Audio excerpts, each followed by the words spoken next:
Welcome to another episode of the Contagious Culture Podcast. I'm your host, Kyle King, and the goal of this podcast is simple: to help you create environments where people thrive.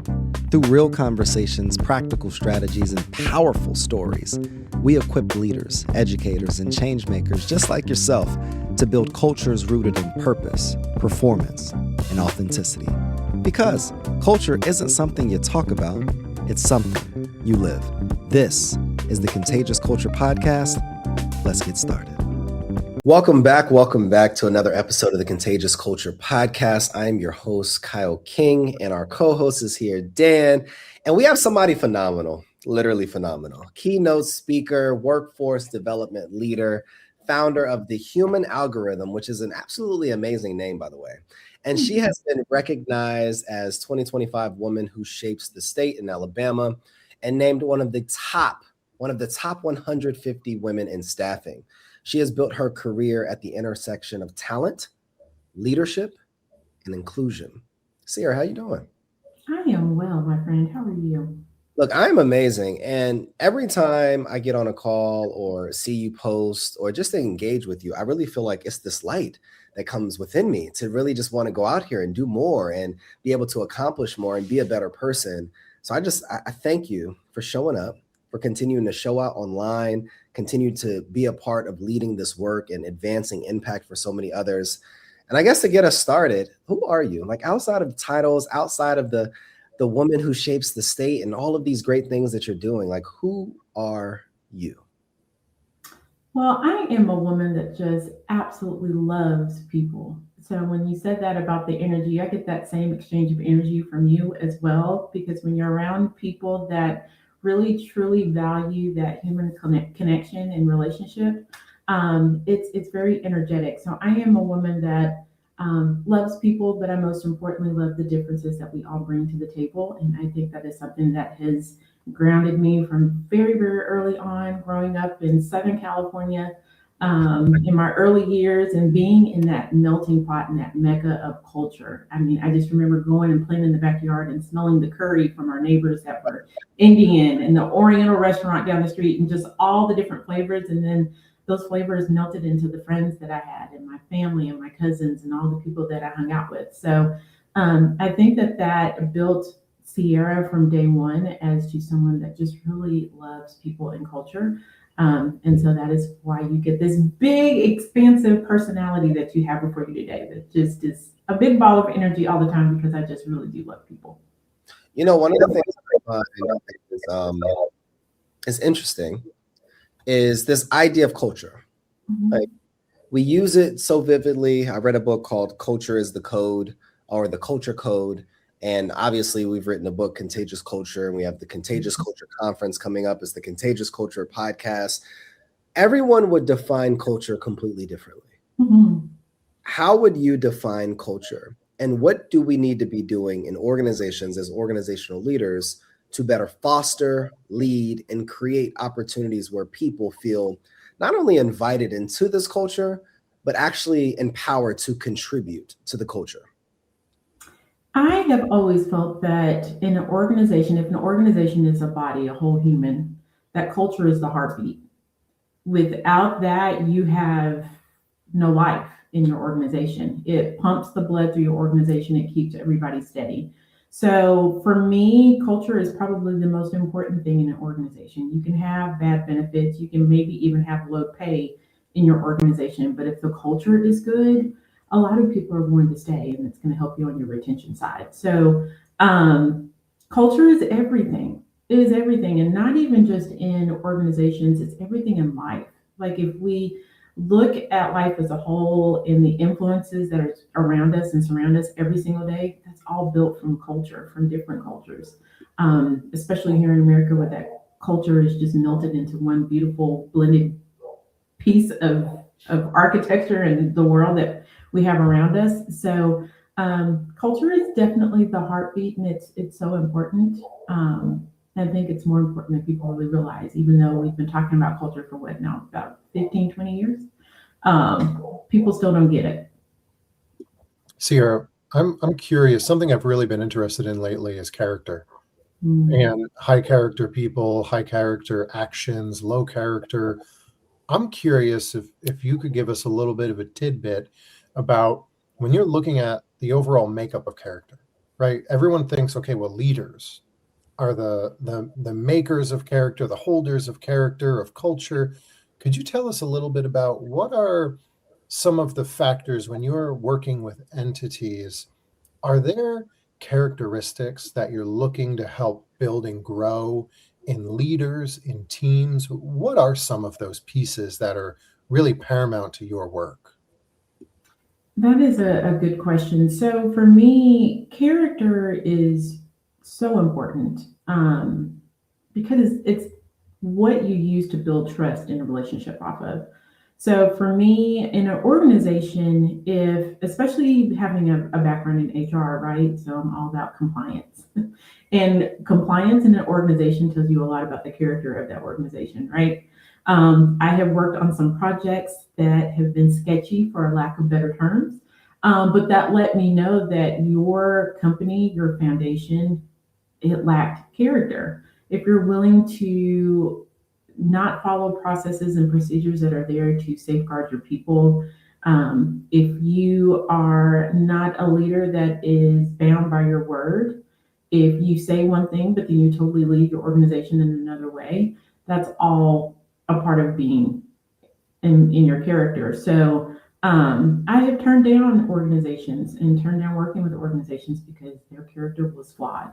Um, and so that is something that is very, very important in, not only as an individual piece, but as an organizational piece as well.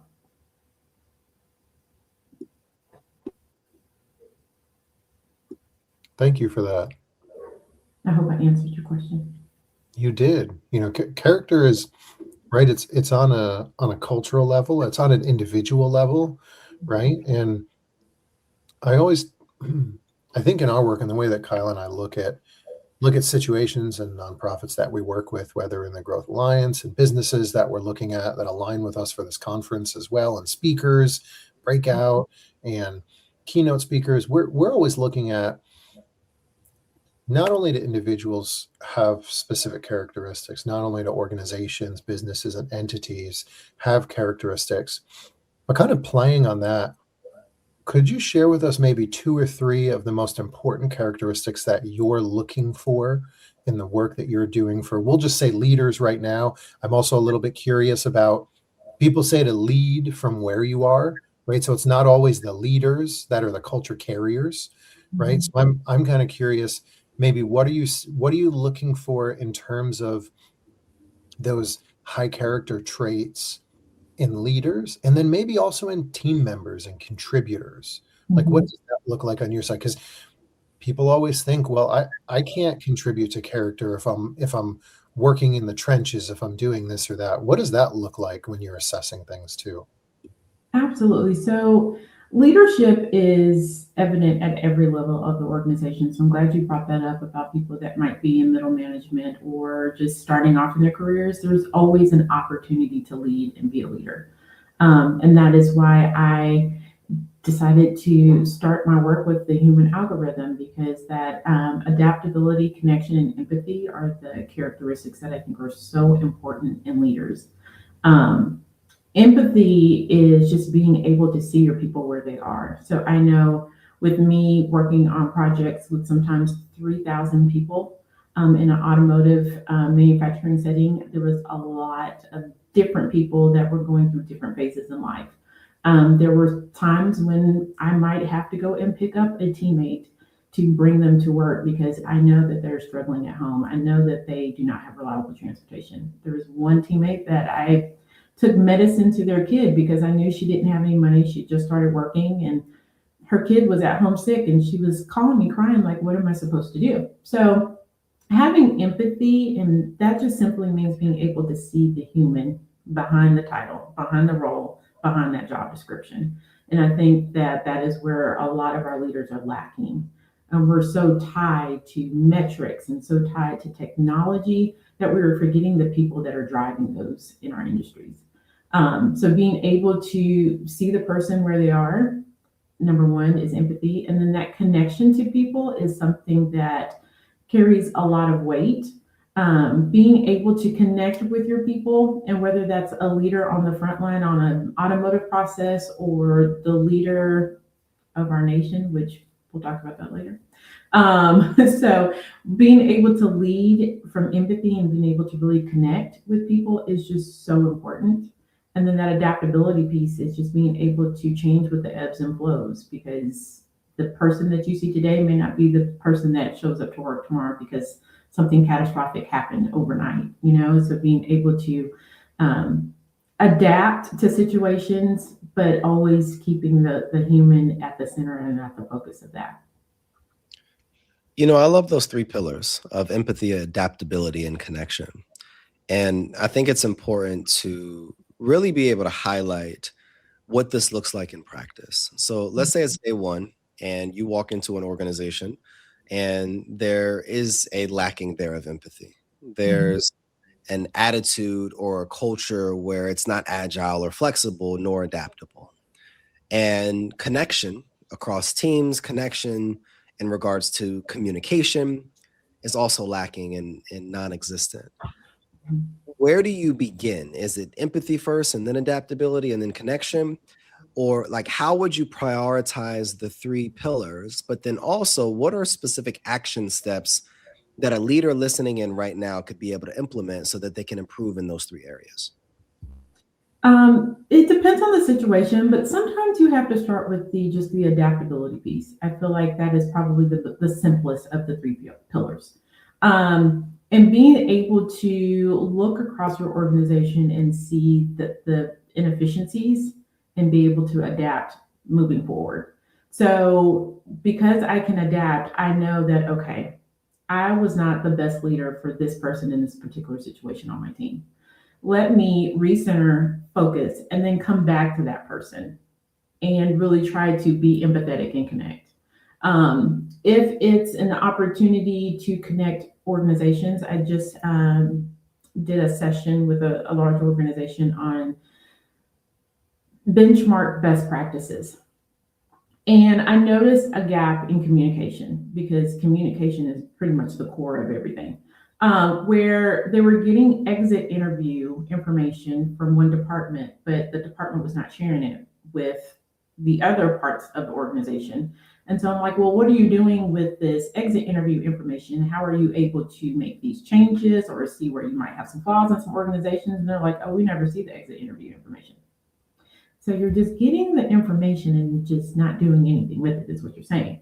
So how can we, adapt, connect, and then kind of maybe have some empathy for that department, because they didn't realize that this was a core piece of information that was needed at this level of the organization.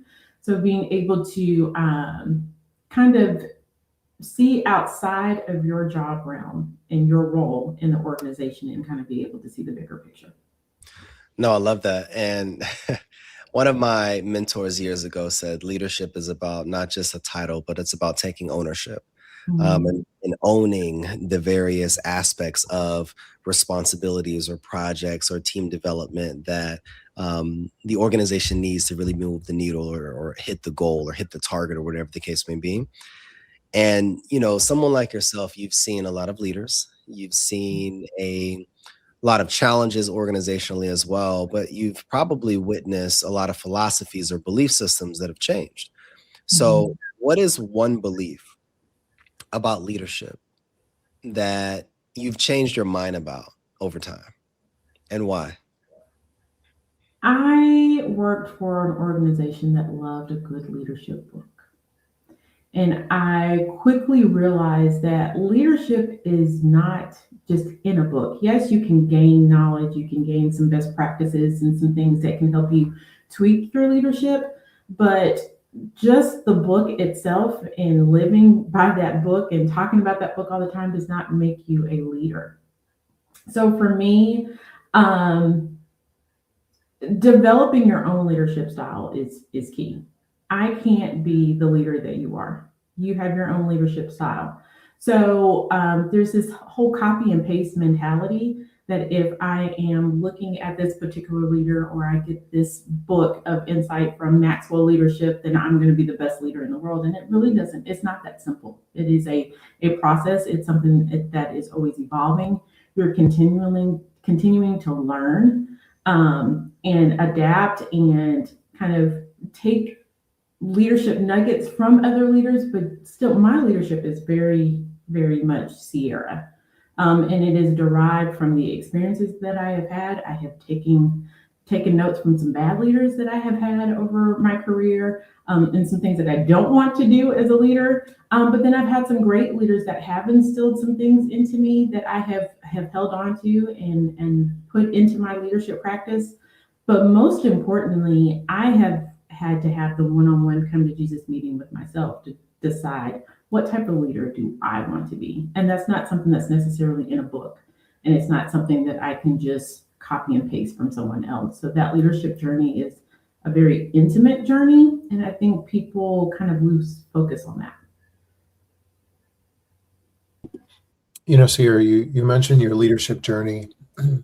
We talked about characteristics, but you noted something really important there, is that your journey was intimate, right? And when we go through our leadership journeys, the highs and lows, some of them can make you feel very vulnerable, right? Whether it's the action itself or the conversation that you have to have with yourself or with others, right? With mentors and confidence, whatever that may look like. I'm curious. We also talked about empathy. Could you talk about, maybe give us a obviously nondescript scenario of what does a conversation look like that you're having with, say, a leader of a department where you see, we'll just call it an issue, and you need to have that vulnerable, intimate conversation with that leader. How do you approach that? Can you share like a scenario or what that looks like for you on your side when you have to pull them aside or find them in a certain space? And how do you approach that? How should people be approaching that conversation successfully? Absolutely. So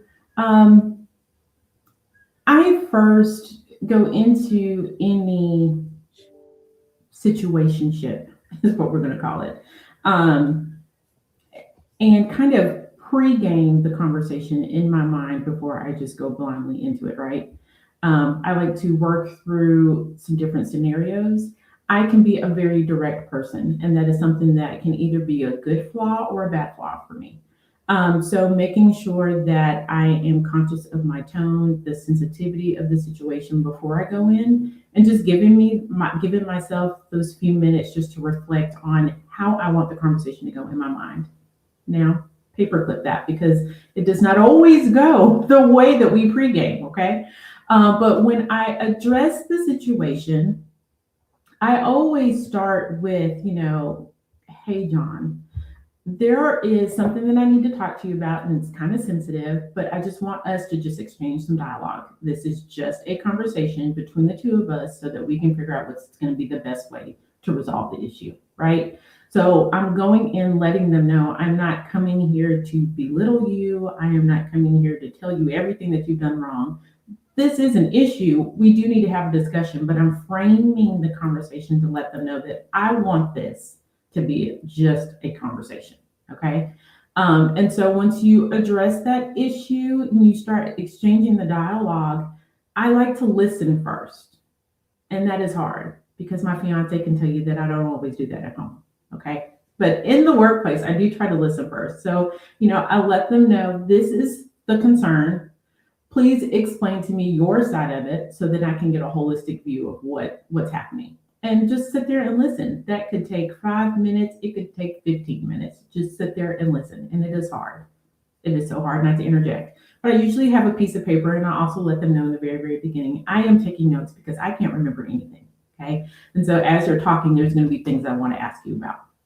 But just making sure you set up the framework for the conversation is so important. And I have had so many leaders in my lifetime that have not just given me that space, right? Just that courtesy and that space to let me know, hey, I have an issue that I need to talk with you about, but I really just want to talk it through. It's not me coming in to write you up or me coming in to terminate you if it's not as serious of an infraction as it could be, but just want to have this space so that we can exchange dialogue and just see how we can overcome this and move forward. And I think a lot of leaders are lacking that piece.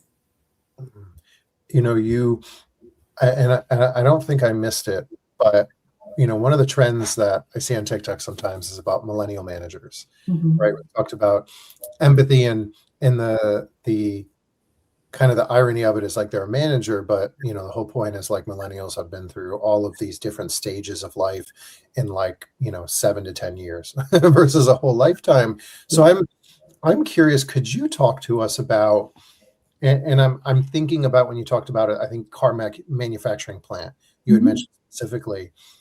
Can you talk to us about the generational differences that you're seeing, whether it's managers to employees, managers, middle managers, core, like what does that look like? And maybe share like trends that you're seeing and the differences in approaches, if that's possible. Absolutely. So generations speak in code, and this is something that I talk about a lot in my keynotes. So although we think millennials are just disengaged and only want to be on their cell phones, right? Millennials are driven by innovation. So what I have learned is that if there's a millennial that is on a process, especially this really, really shows up a lot in auto manufacturing, they're working on a process and they have a way to do it better. What happens is a lot of times the managers don't allow that space for that innovation light bulb to be turned on, right? And it could be that, their idea is stupid and it won't work. Okay, but that's not what we're leading the conversation with, right? So if you just give them the opportunity to express and say, hey, I've been working on this process for the past 6 weeks, and I really think that if we did X, Y, and Z, this process would be quicker. Walk them through that. Because it could be that you're showing them why that won't work, but just giving them that space to give that effort, show up in their leadership style, to be innovative, to maybe even change a process. Because one day they will be able to work through a process where that is going to work. Whatever change that they see is going to be that one thing that's going to make that process so much easier. But allowing them the space to do that. I have kids. As a matter of fact, my entire family is of the last 5 generations. I have a 93-year-old grandmother, I have an 85-year-old father, a 70-year-old mother. I've got a 22-year-old, 2 18-year-olds, a 15-year-old, an uncle that is 62. So like my family, and so working through a family meal is me doing the generational code, right? My grandmother is not happy with what I made for Christmas dinner because it is not the same Christmas dinner we have had for the past 16 generations. God forbid I decide to make beef short ribs this year. This is a touchy subject because this really just happened not too long ago. She wanted turkey and ham. But then once she had the opportunity to try something new, she's like, oh my God, that was probably one of the best meals that I've had. But they have to come full circle with that moment, right? So just being able to read the code and figure out exactly what they need to feel valued in that potential process or situation, it's going to carry you so much further in life instead of constantly going against the grain. Well, Kyle and I both understand millennials because we are millennials, and we understand that innovation. And you're preaching. Feel like I've felt that in all of all of my roles. So that's we connect. Absolutely. When you think on the other side, like I love this opportunity or this conversation of generational decoding. And you mentioned earlier about expression, like, and really creating an environment and the conditions for us to be able to express to each other on the various aspects of what we need and why we see things in the way that we see them. How would you recommend someone listening in going about either expressing themselves when there are things that need to be expressed, or on the opposite end, creating an environment for where expression is threaded into the DNA of our organization? So I'll give you one example. For me, I have a team and I have a weekly one-on-one call with my team. And I always end the call with, okay, now how can I support you this week? What can I do for you? How can I show up for you this week? Sometimes they say nothing. Sometimes they'll give me a little to do list, right?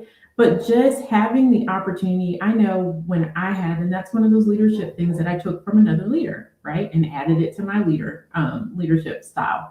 Hey, it's Kyle. Sorry to interrupt your programming, but I got a quick culture check for you. How's your team's energy right now?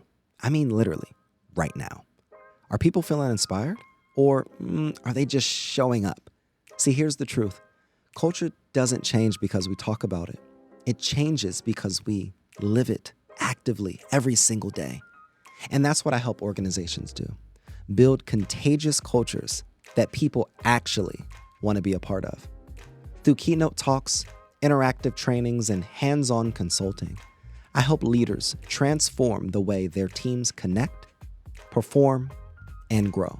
So if your culture needs a little bit of spark, let's light it up together. Visit theculturelab.org, again, theculturelab.org, or connect with me directly on LinkedIn at Kyle S. King to learn more about how we can work together. Because remember, your culture is contagious. Make it worth catching. Now let's get back to the program.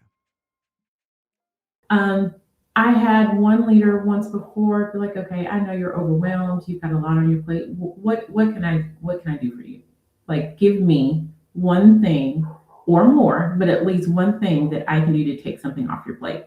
And I just remember sitting in that situation and just being stunned because I was like, nobody's ever asked me to take anything off my plate, number one. And number two, I'm kind of a control freak. So what am I going to give her to take off my plate?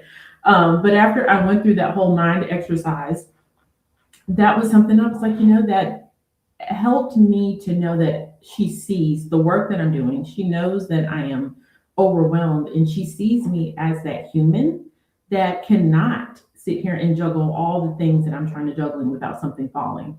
So having that opportunity to just give her one small task meant the world to me. And it's something that I have carried with me. And even my team has often said, I appreciate you at least asking what you can do to help support me this week. Because it's not something that we always lead with. So I think as leaders, it's important to just show up for your team. And sometimes that means getting in the weeds of it. What is it that you can do for them? And it's not always what can you do for me. No, I love that. And I definitely agree. It's more of a collaborative effort. As I think about this work, do you believe that it's different industry wise, or is it industry specific? Is it how we operate and lead in education is completely different than nonprofit and then completely different in corporate America? Or is your message and what you're communicating, regarding these philosophies that you have and these practical tools that you're sharing, can this be utilized universally across industries, across teams, across sectors? Or is it more so industry specific and you have to really be able to approach this differently?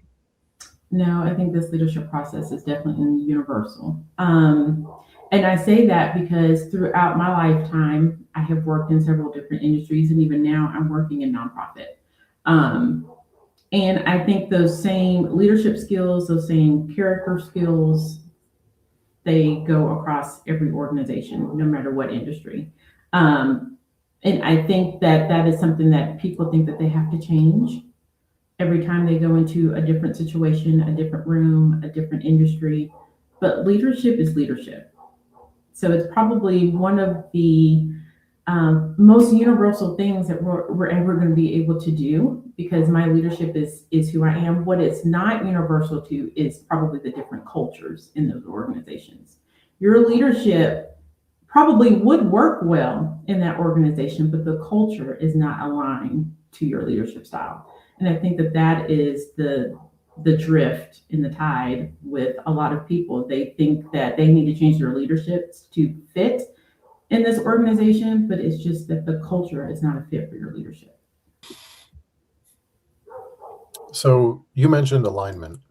Mm-hmm. Alignment is one of our favorite things that we talk about. And I feel like in the workforce, one of the tough things for people is it's not necessarily they don't want to evolve, but they don't understand how to adapt their alignment, right? Our perceptions change. The way that we look at the world certainly changes, right? Through personal experiences and external experiences and intrinsic motivation, right? We all humans change so easily. So I'm curious, if I was in an organization right now and I felt like I was teetering on the edge of misalignment, but I also felt like there was an opportunity for me to become more aligned, and that maybe if I change my mindset, it could help me feel more aligned to do better work.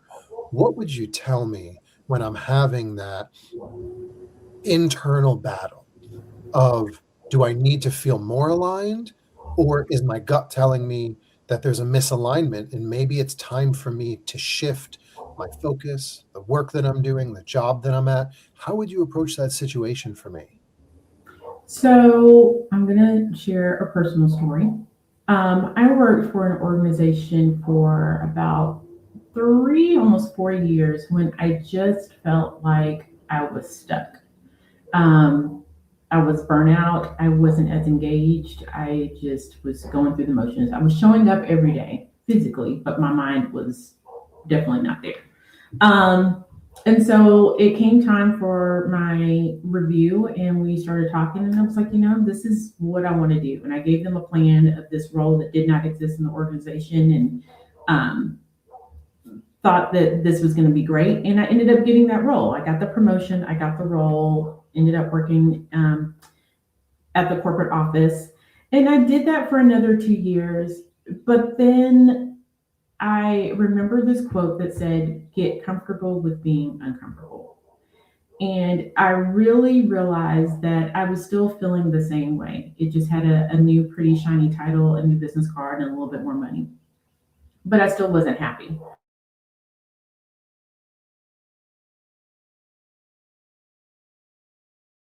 And so I came to the realization that I had outgrown that company. My leadership, my vision, my goals just were no longer in alignment with that organization. And it was hard to come to that realization because I just thought that I was going to stay there till I retired.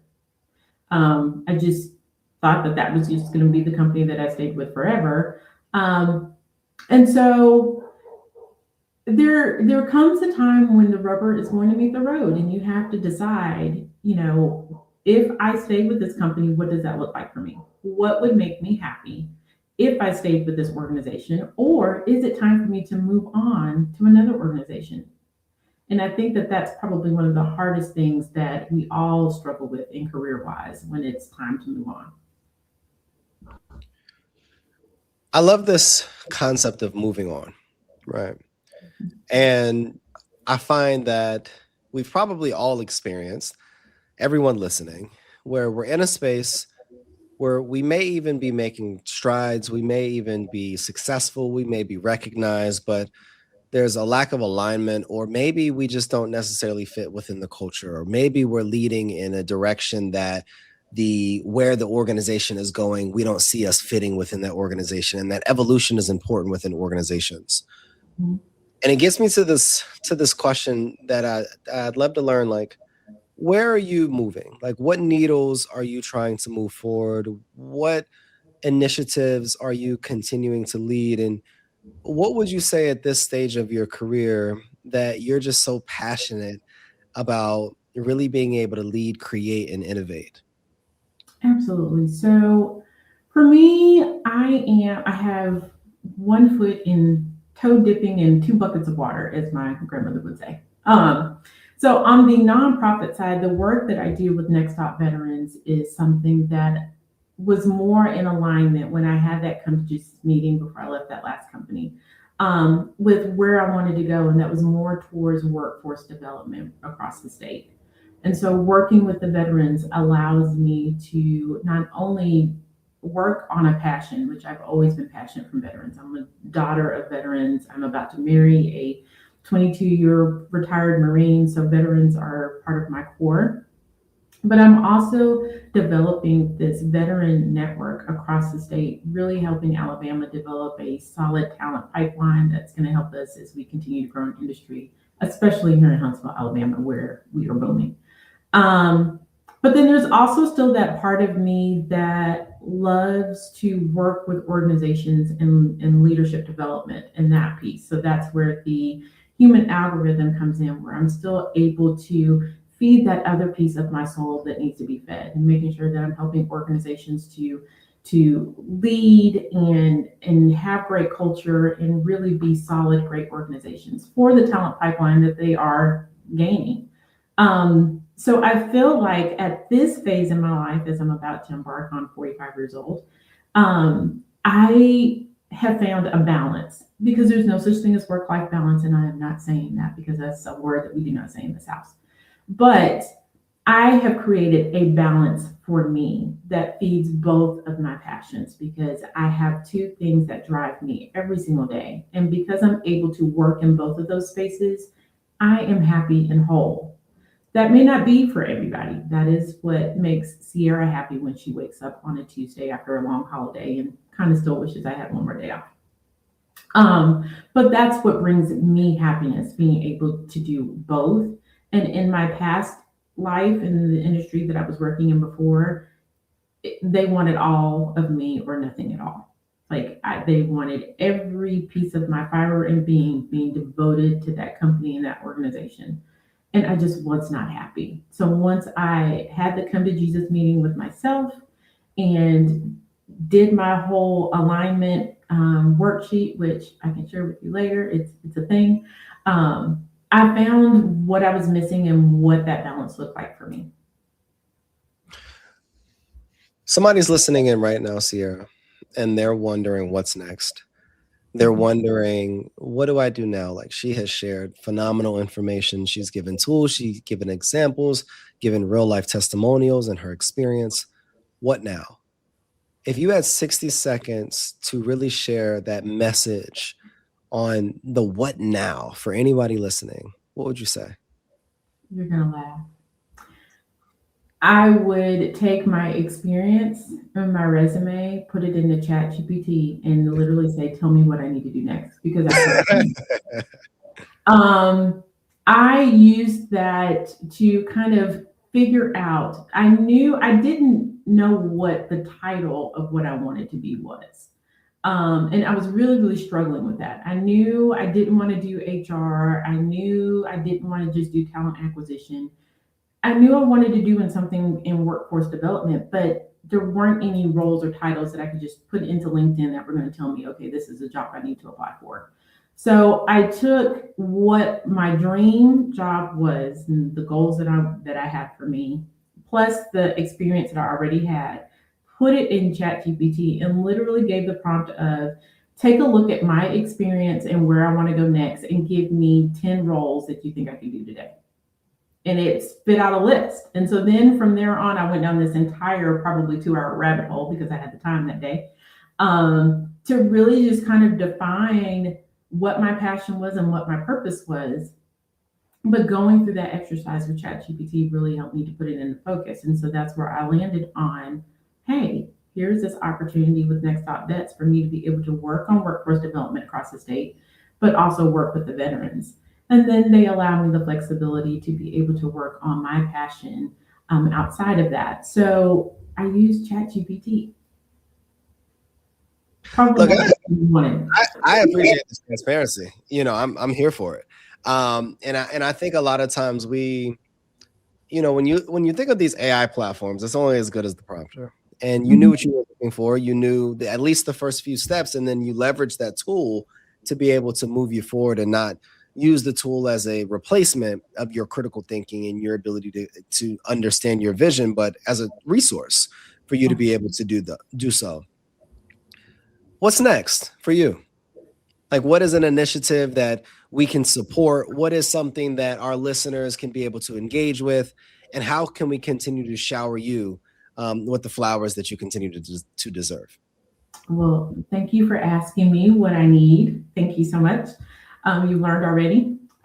No, for me, I have a lot of passion. So I just started a podcast myself to help women. It's called the She Suite Podcast, and it's helping women do just that, learn how to advance in their careers, and get to the C-suite. And then I really want to do more of the keynote speaking and public speaking. I want to talk more about the generational codes and the human algorithm, and the presence is the new power is the one that I just booked the other day, where I am taking apology language out of our vernacular and really showing women how to lead with presence and power.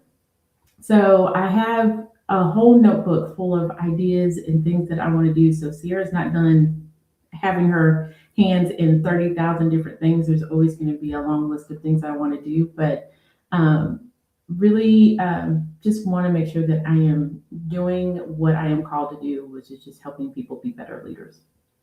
Cierra, you have been phenomenal, and we appreciate you for sharing your time, your heart, your wisdom. Anybody listening, we want you to be able to lead, not only focusing on inclusion, but lead intentionally.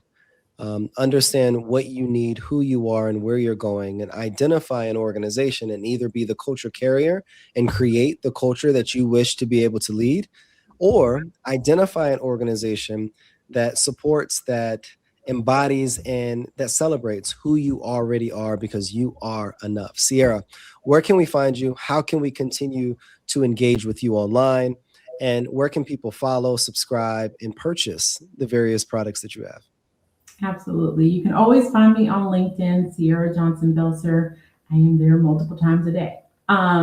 Also, the podcast is on Apple Podcasts, Spotify. There's a YouTube channel, so you can find us on those various platforms. And then, of course, I'm all over social media and TikTok and all the other things with just my name. So looking forward to connecting with your listeners for sure. Cierra, we appreciate you so much. And anybody listening right now, look, if you found something that you absolutely loved, we'd love for you to share it. So write a review on the Contagious Culture Podcast, like this episode, share this episode with somebody that would really be able to utilize the information that was shared in this episode. Look, one of the questions that we always ask at the end of our episodes is, what type of culture are you spreading? The energy you bring is the culture you. Thanks for tuning in to the Contagious Culture Podcast. If this episode challenged or inspired you, hey, take a second to share it with someone who's building culture in their world. Make sure to like, subscribe, and leave a review. It helps more leaders, educators, and change makers just like yourself join the movement. You can connect with me on LinkedIn or YouTube at Kyle S. King for more tips, tools, and methodologies to be able to help you create this ecosystem of absolute excellence. Until next time, lead boldly, live intentionally, and remember, your culture is contagious. Make it worth catching.